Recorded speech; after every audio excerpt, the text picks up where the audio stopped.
در 11 ژوئن سال 1894 در شهر کوسای ژاپن پسری به دنیا اومد که اسمشو گذاشتن کیچیرو تویودا. فامیلیش به نظرتون آشناست. پدر کیچیرو، ساکیچی تویودا، یک مهندس فنی کارکشته بود و از بچگی فنی رو که بلد بود به پسرش یاد میداد. از بچگی کیچیرو اطلاعات زیادی در دست نیست، ولی میدونیم که وقتی بزرگتر شد به دانشگاه توکیو رفت و 4 سال بعد با مدرک مهندس مکانیکی فارغ التحصیل شد.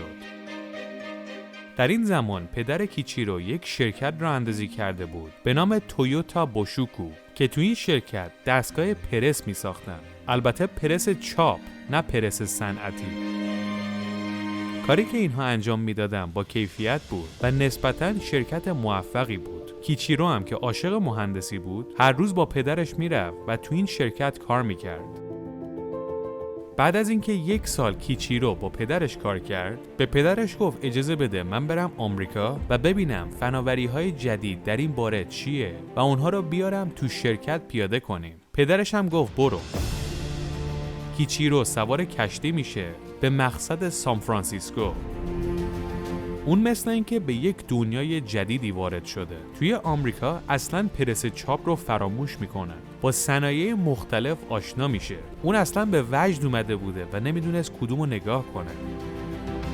اما در آخر سر یک صنعتی رو میبینه که خیلی خوشش میاد. صنعت خودروسازی. ولی میبینه فعلاً توانشو نداره که این صنعت رو تو ژاپن پیاده کنه. در این زمان فقط 23 سال سن داره. با این وجود عاقل بوده. برمیگرده ژاپن پیش پدرش و میگه صنایع بزرگی تو آمریکا دیدم. ولی بهتر اینه که ما با کوچیک شروع کنیم و دستگاه‌های نساجی و پارچه بافی تولید کنیم. پدرش هم میگه چه عالی، دست به کار شیم. چند سال بعد، یعنی در سال 1926، کیچیرو یک انقلابی در دستگاه‌های نساجی به وجود میاره. اون خودش یک دستگاه رو طراحی میکنه و اختراع میکنه. دستگاهی به نام مدل جی لوم که میشه گفت خیلی کارایی بالایی داشته در اون زمان.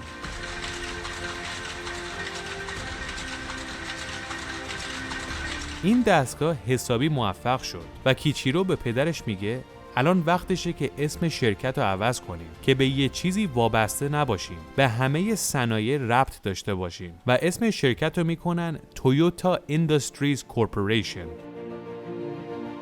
باید بدونید که در همین دورانه که ژاپن یه مقداری داره صنعتی میشه و میخواد یه جورایی با آمریکا و اروپا رقابت کنه. پدر کیچیرو متوجه میشه که پسرش آدم بالیاقتیه. برای همین مدیر عاملی شرکت هم میسپره به خود اون. کیچیرو وقتی مدیر عامل شرکت میشه فکرش میره به طرف آرزوی تولید خودرو، همون صنعتی رو که تو سان فرانسیسکو دیده بود و منتظر موقعیت بود که تو ژاپن بتونه پیاده کنه. باید بدونید تا این زمان خودروسازی در ژاپن وجود نداره. کیچیرو هم همینجوری بیگودار به آب نمیزنه. شروع میکنه تحقیقات کردن. اینترنت یا حتی مجله ماشین هم وجود نداره. برای همین تحقیقات به شدت سخته. کیچیرو برای اینکه تحقیقاتشو کامل کنه برنامه گذاشت که هم بره خودروسازهای اروپایی رو ببینه هم آمریکایی رو. برای همین اولین پله راه افتاد به طرف اروپا، مخصوصاً صنایع خودروسازی آلمان، فرانسه و انگلیس. بعدم از انگلیس رفت به طرف آمریکا. 4 سال تموم تحقیق و پژوهش میکنه و بالاخره در سال 1933 خودروسازی تویوتا در ژاپن کلید میخوره. اما تولید سخت بود. برای همین 3 سال طول کشید که اولین ماشینشون رو آماده کنن. خودروی مدل AA سدان.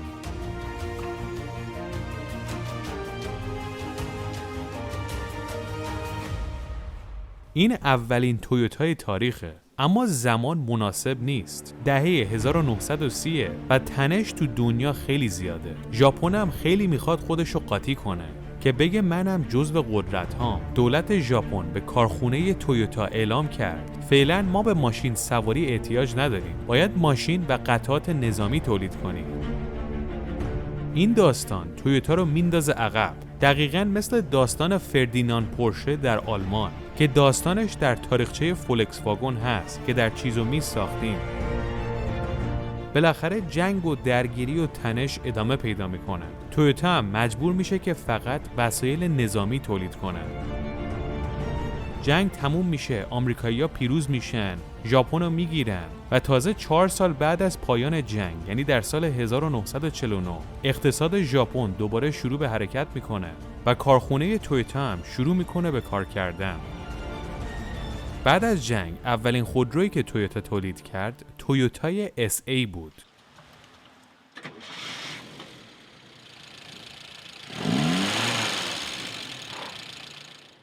SA یه جورایی با استقبال مواجه شد، اما شرکت بعد از این همه گرفتاری که کشیده بود هنوز کار داشت که درست راه بیفته.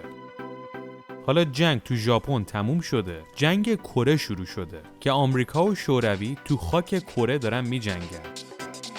ژاپن هم که دست آمریکا بود، برای همین سعی میکرد چیزهایی که تو جنگ میخواد از ژاپن بخره. اونها 1350 تا خودروی جنگی به تویوتا سفارش میدن. این قرارداد تویوتا رو از رو زمین بلند میکنه. فکرشو بکنید، پول نقد 1350 تا ماشین سفارش. کیچیرو گذاشت پشتش که هرچه زودتر این ماشین ها رو تولید کنه، تحویل آمریکا بده. پول تو شرکت به گردش در اومد و کیچیرو تونست تصمیم بگیره برای تولید محصولات جدید. زیاد طول نمیکشه، 1 سال بعد، یعنی در سال 1952، تویوتا اولین خودروی موفقش رو میده بیرون، تویوتا کراون مدل سال 1952.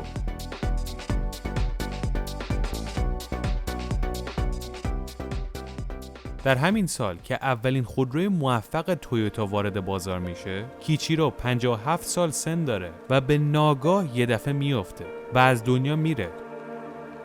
میبرنش بیمارستان که ببینن چرا. میبینن داخل جمجمه‌اش خونریزی کرده که میگن احتمالاً یک سکته مغزی بوده. دنیاست دیگه، بهش اجازه نداد 2 تا از خودروهای موفق خودشو تو جاده ها ببینه. بعد از درگذشتن کیچیرو، مرد شماره 2 تویوتا، یعنی ایجی تویوتا که پسرعموی خود کیچیرو بود، شد مدیر عامل. ایجی هم دقیقاً اخلاق کیچیرو رو داشت. دوست داشت شرکت پیشرفت کنه و محصولات خوب بسازه. برای همینم بود کیچیرو اینو کرده بود مرد شماره 2 شرکت. ایجی تولید تویوتا کراون رو افزایش داد و سعی کرد صادر کنه به کشورهای دیگه و موفقم شد. فقط 3 سال بعد، یعنی در سال 1955، معروفترین خودروی تویوتا رونمایی میشه، تویوتای لند کروزر. این خودرو تو دنیا با استقبال روبرو شد. بزرگترین مشتریهای اولیه‌اش هم کشورهای آمریکای جنوبی بود. جالبه که بدونید بعد از اینکه جنگ تموم شد و ژاپن شکست خورد، کلی کشور از ژاپن شکایت کردند و گفتن باید خسارت ما رو بدیم و دادگاه بین الملل هم بریده بود که ژاپن باید به این کشورها خسارت بده. در این بین کشورهای تایلند و فیلیپین که خیلی از ژاپن طلبکار بودن، گفتن ما حاضریم به جای طلبمون از این تویوتاهای لند کروزر بگیریم. دولت ژاپن مجبور شد از شرکت تویوتا لند کروزر بخره و بفرسته تو این کشورها. همین باعث شد که تویوتا یه پله دیگه رشد کنه. وقتی خبر این ماشین تو دنیا پخش شد که چه ماشین کم هزینه با کیفیتیه، استرالیایی هم مشتری شدن. گفتن برای ما هم بفرستیم. کارخونه تویوتا دیگه نمیتونه سرشو بخارونه و باید شبانه روز تولید میکرد. در آمریکای لاتین به قدر این تویوتا ترکوند که شرکت تویوتا مجبور شد اولین کارخونه بیرون از ژاپن رو در برزیل احداث کنه که بتونه بازار آمریکای لاتین رو تأمین کنه. این ماشین نه تنها تویوتا رو بلند کرده بود، بلکه صنعت خودروسازی ژاپن و حتی اقتصاد ژاپن رو هم حرکت داده بود. اقتصاد ژاپن که داشت رشد می‌کرد، به جایی می‌رسید که درآمد مردم هم رفته رفته میرفت بالاتر و تک و توک ژاپنی‌ها هم میتونستن خودرو بخرن. برای همین تویوتا تصمیم گرفت خودروی بسازه که ارزون باشه، ساده باشه و همه ژاپنی‌ها بتونن بخرن. اولین تویوتای کورولا برای همین اومد بیرون.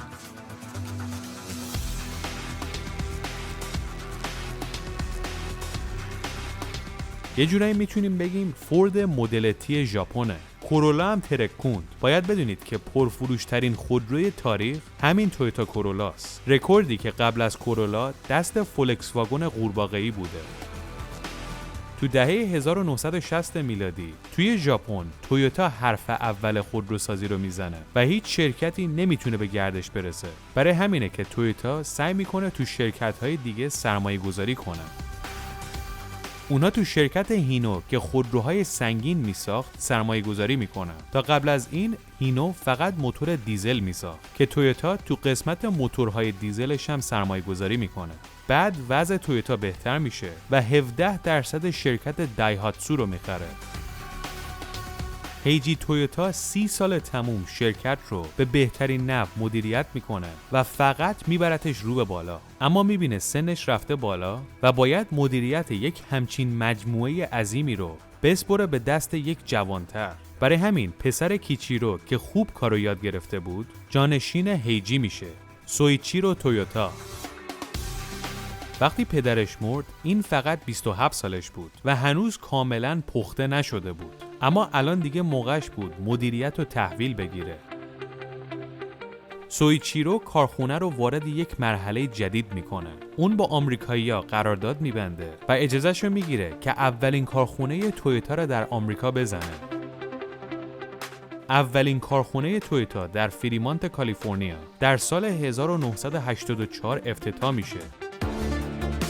این کارخونه تویوتا رو به اوج خودش رسوند چون محصولات خوبی داد بیرون و آمریکایی‌ها خوششون اومد و زیاد طول نکشید که آمریکایی‌ها تویوتا هم می‌خریدن، چون تا قبل از اون فقط ماشین آمریکایی می‌خریدن. جالبه که بدونید همین کارخونه تویوتا در فریمانت بعد از رکود سال 2008 بسته شد و کارخونه رو ایلان ماسک خرید برای تولید خودروی تسلا. اما نه اینکه تویوتا کاملا تو آمریکا بسته شد. کارخونه‌ش رو برد جاهای ارزونتر. یه دونه تو تگزاس زد، یه دونه هم تو مکزیک. سویچیرو سرشار از ایده‌های مختلف بود. سال 1989 یک ایده انقلابی دیگر رو پیاده میکنه و بخش لکسوس رو رونمایی میکنه. باید بدونید که لکسوس بخش لاکچری تویوتاه. سویچیرو لکسوس رو مهندسی کرده بود فقط برای بازار آمریکا. اون اسم خودروهای لاکچریشو برای این عوض کرد که بتونه پول بیشتری بگیره، چون آمریکایی‌ها برای تویوتا حاضر نبودن پول بالایی بدن. جالبه که بدونید سویچیرو این کارو از شرکت‌های آمریکایی الگو برداشت. مثلا شولت لاکچریش کادیلاکه یا فورد لاکچریش لینکلنه. تویوتا هم همین برنامه رو پیاده کرد. این لکسوس رو میبینید، لکسوس LS400 مدل 1989. لکسوس اینو تولید کرد برای اینکه با بنز رقابت کنه. یک خودروی بسیار نرم با کیفیت و لاکچری با مواد با کیفیت، اما حدود 10-12 هزار دلار از بنز اسکلاس ارزونتر. و جالب اینه که اسکلاس های این دوره 100,000 کیلومتر رو به زور پر کردن. اینها هنوز تو آمریکا دارن راه میرن و کیلومتر شمارشون به میلیون ها رسیده و خیلی کارکرده‌ش هم اگر بخوای بفروشی میخرن، در صورتی که بنز کارکرده قدیمی رو نمیخرن. لکسوس افتاده بود رو غلطک و تویوتا هم انواع سواری، وانت و SUV های مختلف داشت تولید میکرد که مثلا تویوتا هایلوکس هم یک خفن دیگه که تو دنیا طالب داشت و هنوزم داره.